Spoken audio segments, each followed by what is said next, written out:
Continuing now with our lead story, chaos on the left. Joining us from Washington, Democrat Lanny Davis, who is taking some heat for a column he wrote from the far left.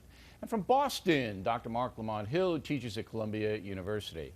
So, Dr. Hill, you know, you're a little too late. If you had gone up there this time last week, you might have had, swayed the election for Martha Coakley and couldn't have done any worse than President Obama did. If I went instead of Obama, I think she would have gotten 2 more points. Oh well, my God, it possibly could have happened. So what do you think about all this nutty stuff going on the left?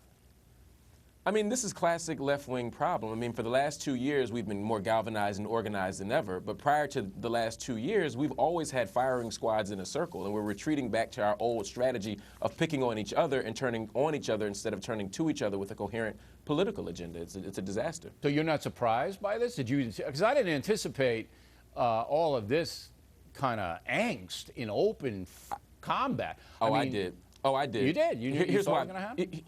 It's been bubbling for the last year. The Congressional Black Caucus, for example, had been sitting on its hands when they were mad at Obama. You have hardcore anti-war leftists who have been upset but haven't been saying much. People have been giving President Obama a pass. I haven't. I've been critical of his lack of progressive agenda for the last 6 months to a year. But most people have not, and now they finally had enough. And the fact that the White House couldn't help squeak out a victory in Massachusetts, a Kennedy Senate seat, the fact that you couldn't secure that says that there's no leadership at the top right now. But do you really believe if Obama moved further to the left into your precinct, Doctor, that he would be more popular among the folks? You can't believe that. I think he'd have I think you'd see less infighting right now. Well, yeah, if he moved to the left. among your crew you would, but he'd further alienate, I think, the American people. Now, Dr. Hill, weren't you surprised to hear that I was complicit in the 9/11 attack? I mean, I was shocked. I mean, I blame you for a lot of things. I didn't know you were that intricately involved. I threw that soundbite in there because most liberals don't believe that stuff. But there are enough of them that do.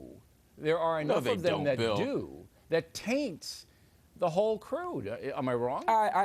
Yes, you're absolutely wrong. There are probably about 7 people in America who think that you were complicit in 9/11. There are about half, just like there's a handful of people that believe in the birther stuff. I mean, we can trot these people out, but the reality is that small crew of people does not represent the left or the left-wing ideology. It's a decent point, an invitation. I think it's time that President Obama come back on this program and talk to the folks. I think it's time. You got a lot of viewers that he ought to be talking to. You know how many viewers last night? About 7 million. Okay, we wiped out ABC's primetime schedule last night. Beat them all. I wouldn't hold my breath. I wouldn't hold my breath for the president. I'm not so sure about that. I'm not so sure about that. I think he might want to reach. I think he might want to reach the folks. I think he'd enjoy taking you on, Bill, and I think you have a tough time dealing with him because he's a pretty smart guy. Yeah, I do.